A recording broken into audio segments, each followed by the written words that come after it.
Olá, tudo bem com você? Que bom! Bom, estamos nós aqui outra vez para o nosso momento entre nós e as Escrituras. Uma reflexão rápida com o intuito de nós recebermos orientações de Deus, aplicarmos para a nossa vida cotidiana e o nome do Senhor ser glorificado. Entre nós e as Escrituras é um momento nosso. Mas antes de eu falar a reflexão de hoje, eu quero te lembrar que você compartilhe, curta, deixe seu comentário, porque isso faz parte desse encontro entre nós e a palavra de Deus, tá bom? Bom, para a meditação de hoje, eu quero falar sobre a Arca de Noé, fruto da sua obediência. Bom, o que é obedecer? Na Bíblia, o que significa obedecer? A arca foi fruto, resultado de um ato de obediência de Noé. Se ele não se atenta a obedecer às ordens de Deus, a arca não seria construída.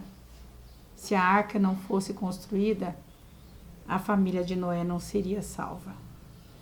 Então, nós encontramos esse texto da palavra do Senhor no livro do Gênesis, o primeiro livro da Bíblia, o primeiro livro do Pentateuco, capítulo 6, mais propriamente dito, no versículo de número 13. Então disse Deus a Noé: o fim de toda a carne é vindo. Uma sentença irrevogável aqui nesse texto. Perante a minha face, porque a terra está cheia de violência, e eis que os desfarei com a terra.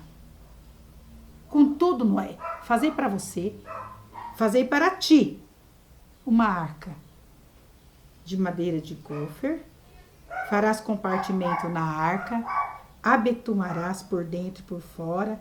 E aí, aqui a seguir, do versículo 15 em diante, vai seguir uma lista dos materiais dos quais essa arca deveria ser feita. Bom, não era somente construir uma arca, não era construir um barco, não era construir um iate para um passeio. Não, era construir uma arca, uma embarcação para flutuar. Uma embarcação onde o controle estaria só com Deus. Os grandes navios, as grandes embarcações que navegam nos mares, existem os pilotos, né? Estão ali conduzindo aquela embarcação.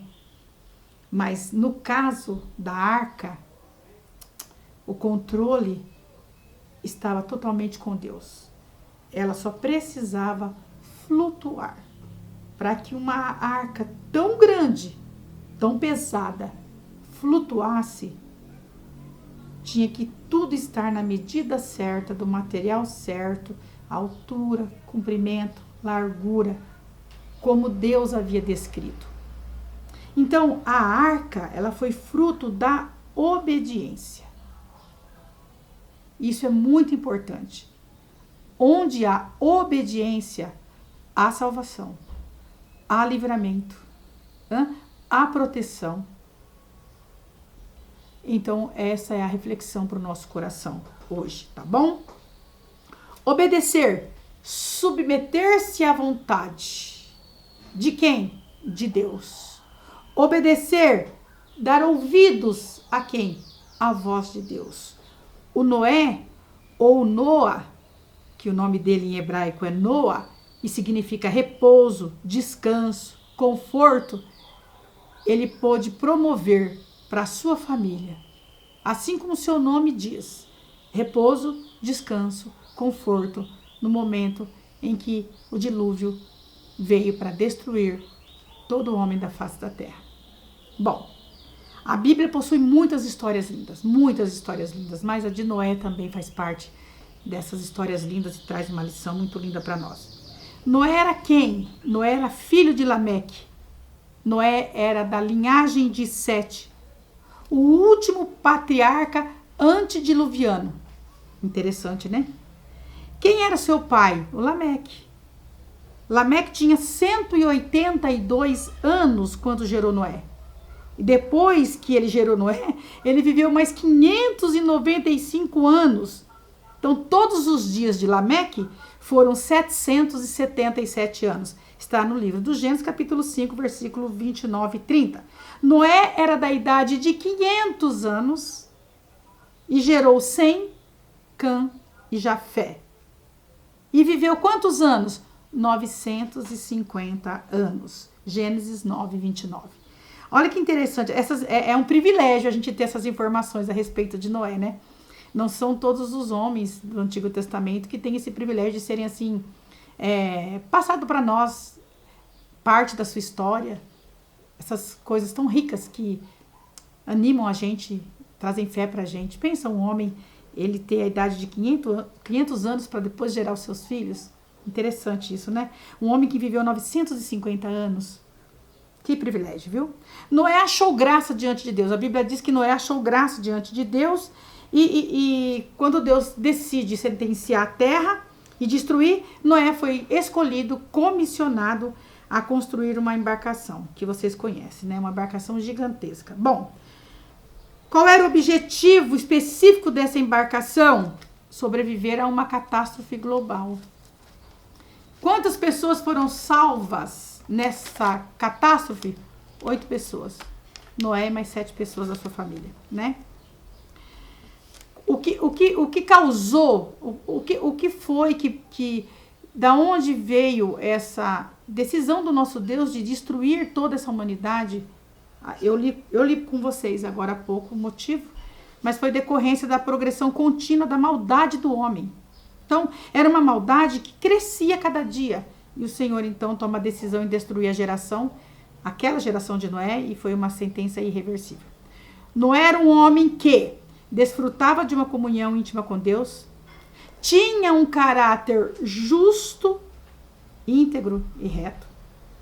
Era totalmente diferente de todos os homens da sua geração. Portanto, Deus olhou para ele e falou: você vai ser o comissionado a construir a arca para salvar você e sua família. Era um homem de fé, era um homem obediente, um homem temente a Deus. Tá. Por volta dos seus 480 anos, que foi que ele recebeu a ordem para construir a arca, e está escrito isso no livro do Gênesis, capítulo 6, versículo 3, com referência a 1 Pedro 3,20 e 2 Pedro 2,5.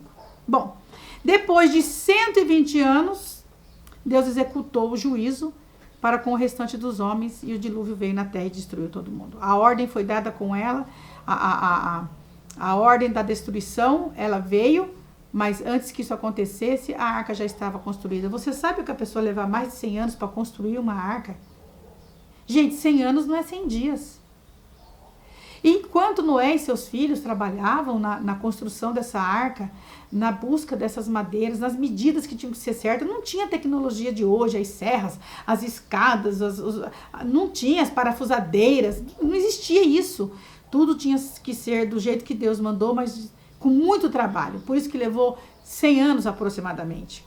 Quando a gente fala aproximadamente, pode ser menos ou mais, um pouquinho. Então, pensa no trabalho que esses homens tiveram. E as mulheres, com certeza, a Bíblia não diz, mas para que esses homens se dedicassem à construção dessa arca, a mulher de Noé, que não tem o nome citado aqui, e nós temos um momento nas segundas-feiras que tem o título de Café com Palavra, que eu vou falar em algum momento sobre a mulher de Noé. Ela com certeza, mesmo nós não sabendo o nome, nós não sabemos o nome dela, ela foi muito importante nesse projeto. Quando o projeto é salvação da família, quando o projeto envolve a família, o pai, a mãe, os filhos, gente, é importante que todo mundo faça alguma coisa. Mesmo sem citar, eu tenho certeza que essa mulher trabalhou muito. Tenho certeza que as responsabilidades dela dobrou no quesito agricultura, plantação, com certeza. Antes da construção da arca, muitas coisas que ela fazia junto com Noé, que eram divididas, ao começar a construção, aumentou o trabalho dela também. E em nenhum momento, para a glória de Deus, a Bíblia fala que essa mulher questionou, ou não, pelo contrário. A gente vê a construção da arca acontecendo, pode ter certeza que nos bastidores tinha uma mulher temente a Deus, com noras que também eram temente a Deus, que estavam juntas nesse projeto. É muito bom quando o projeto é feito em unidade. Todo projeto que é feito em união, ele tem uma chance muito maior de sucesso. Todo projeto que é feito em obediência a Deus e em comunhão uns com os outros, o resultado pode ter certeza que é glorioso. Vai ter problemas no caminho? Com certeza. Ah, vai ter dificuldades? Com certeza. Acusadores? Oh, não é? Com certeza. Aqueles que desacreditam do projeto? Com certeza. Mas a convicção em Deus, a obediência gera convicção, gera comunhão. E o Deus que comissiona, quando nós obedecemos àquilo que Ele nos comissiona, nos ordena, o suporte divino vem também. Com certeza toda aquela família recebeu aquele suporte. Bom, só para questão de conhecimento, para a gente encerrar aqui, que eu tenho 1 minuto, a arca tinha aproximadamente 140 metros de comprimento, 23 metros de largura, 14 metros de altura, 3 andares divididos em compartimentos, possuía um respirador, uma porta em um dos lados. A arca foi feita para flutuar, ou seja, sem qualquer meio de controle, e Deus conduzia toda aquela embarcação. Noé estocou comida para sua família, para os animais. Alguns ficam questionando, mas como que coube tantos animais na arca? É óbvio, quem lê o texto das Escrituras entende que os animais que estão citados ali, que entraram na arca, eram animais nativos dos dias de Noé, daquele lugar aonde Noé morava. Ficou de fora animais marinhos, ficou de fora insetos, ficou de fora vermes e outros. Mas dos casais, dos animais daquele lugar, até impuros. Teve a quantidade de casais de animais impuros que era para pôr na arca. Então todo o sucesso daquela família, o livramento daquela família gerou em torno da obediência. A obediência gera vida. Bom, há uma estimativa, e é interessante passar para vocês, talvez em outras pesquisas vocês encontrem uma estimativa diferente, mas a diferença não vai ser muita, pode ter certeza. Estima-se que quase 11 mil animais embarcaram na arca. Você já pensou nisso, gente? O que é 11 mil animais embarcarem numa arca? Que precisaria mais ou menos 7.800 metros cúbicos do espaço, ou seja, 14% do volume da arca.